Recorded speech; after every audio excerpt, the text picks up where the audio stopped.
Thank you, Mr. Speaker. Paul Goldsmith. Thank you, Mr. Speaker. It's my pleasure to also talk on this bill, the Mount Maunganui Borough Reclamation and Empowering Act Repeal Bill. And I do want to start also by paying tribute to the work of Nicky Wagner as chair of the Select Committee, and I was very pleased and heartened to hear the comments of our colleague Annette King and her comments about how useful and effective Nicky Wagner has been as chair, and that has certainly been my experience over the last year on the chair, how we've steered a careful course in a committee where the government has no clear majority and got through in a spirit of collegiality and all working for the best of the country. I want to talk about the local member as well, Simon Bridges. In fact, indeed, I was with Mr. Bridges on Monday this week, and we had the opportunity to go for a run around Mount Maunganui, which is a beautiful part of New Zealand. And notwithstanding the fact that he looks quite pudgy, Simon Bridges is quite a fast runner and quite fit, and it was quite a challenge for me. But he is a very effective local MP and a very effective contributor to this part of the country. And I was in Mount Maunganui to have the opportunity to talk to a large and boisterous crowd about the progress that the government is making, and I touched upon issues of welfare reform being one of the most essential elements of this government's program for the 3 years, and how important it is for New Zealanders to get some boundaries around that system. I recall back in 1938 when Michael Joseph Savage introduced welfare to New Zealand, he promised that it would end poverty and it would bring about the kingdom of God on earth.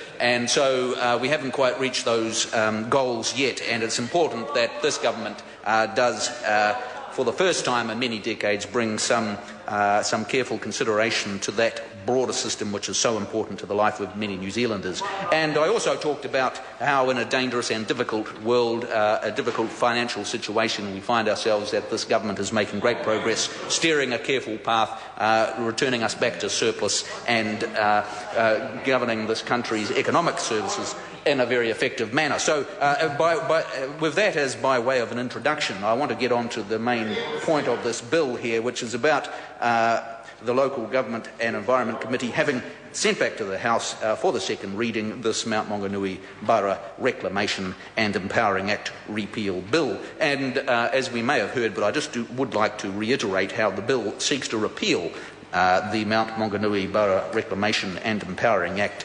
1975, which gave the Bay of Plenty Harbour Board the authority to transfer part of the seabed of Tauranga Harbour to the Mount Maunganui Borough Council, and authorised the council to undertake reclamation of that part of the harbour for sewage and other municipal purposes. And this is always a very difficult issue for councils around the country, balancing the need to have a cost-effective system with the need to preserve the environment, and many councils struggle with this. This council struggled with it, and we had legislation to get us through, and thankfully a number of years later, the council reclaimed less than half of the available area, and the authority to undertake reclamation of the balance was revoked by the enactment of the Foreshore and Seabed Endowment Revesting Act of 1991. And so really the upshot of that was that this Mount Maunganui Borough Reclamation and Empowering Act had no substantive legal effect.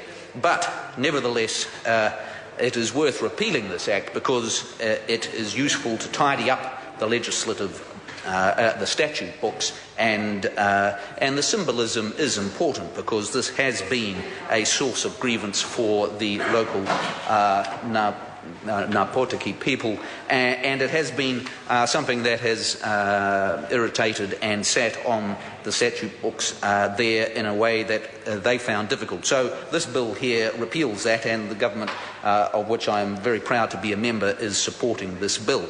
And I think the main thing that it reiterates to me is that it demonstrates the way that this government has been very effective in its coalition arrangements and working effectively with the Maori Party on a number of issues. And it's all been about working together so that we could have a coherent and stable government doing the best for New Zealand in difficult times economically, and and the results speak for themselves. Where we cast our mind around the world at most of the developing world, which is struggling under lack of negative growth, high inflation. They're watering the milk with quantitative easing, and New Zealand is continuing to have growth over this last few years effectively, and that all comes down to the sensible, considered and logical settings that have been delivered to this country through Bill English and John Key and this national government. So with that in mind, I would be very happy to support this bill and commend it to the House. Thank you, Mr. Speaker. I call Catherine Delahunty.